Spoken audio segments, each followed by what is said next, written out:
At dahil nga April na, ay nagbakasyon kami ng halos isang linggo sa Cavite at gumawa ng mga pakas. Kaya naman tara't samahan nyo kami mga ka-Disney. Sa isang linggo namin ditong bakasyon sa Cavite mga ka-Disney ay hindi ako gaano kumuha ng video. Ang gusto ko kasi sana ay i-enjoy ang bawat minuto ng isang linggong bakasyon namin dito sa Cavite. At saka mahirap din yun ha, kada kilos mo video ka ng video. Para kang timang. Kaya naman pinagsama-sama ko na ang mga video dito sa loob ng isang linggo. Kung ano lang yung makukuhanan ko na video, go! Isang liko na nga lang at makakarating na kami sa patutunguhan namin, kaya naman nag-stop over na muna kami dito sa Tansa para nga bumili nitong bibingka nila. Kada nga pumupunta kami dito sa Cavite ay pinahihinto ko talaga yung driver namin para bumili nitong bibingka. Nakakatuwa nga dahil sa isang drum ng lata lang nila nito niluluto. Ay masasabi ko talaga mga ka-Disney na super sarap talaga niyang bibingka nila. Gawang Bisaya nga po pala yung bibingka nila mga ka-Disney. After nga namin magpahinga at kumain, ayan, nag for the go na nga ang mga Disneyses. Ay puno talaga ang L3 na to. Dagawa nga na tong asawa ko ay niyaya nga yung buong team niya. Akala nga nila ay 3 days lang daw kuno sa Cavite, pero ang hindi nila alam ay halos isang linggo kami doon. Pwede naman sana sa 3 days, ang kaso nga lang yung driver namin ay galing pa ng Bicol. So ayun na nga, hindi kami agad-agad na sundo. May umiiyak, may gusto nang umuwi,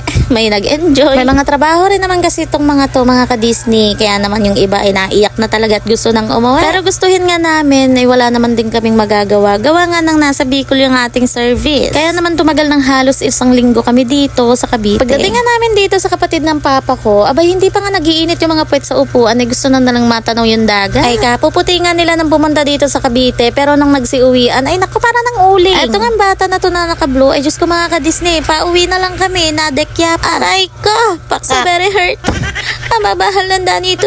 Ay mapanood to ni paring Lia, may baka batuhin yung ating bobong. Na mga oras nga na ito ay super danda ng ating sea. As you can see, super linaw ng ating dagat. Pero sa umaga lang yan, dahil kapag lumalakas yung agos or bawod or malakas ang alon ay lumalabo yung dagat na yun. Parang nagagalit siya, parang gusto niyang manakmal ng people of the world.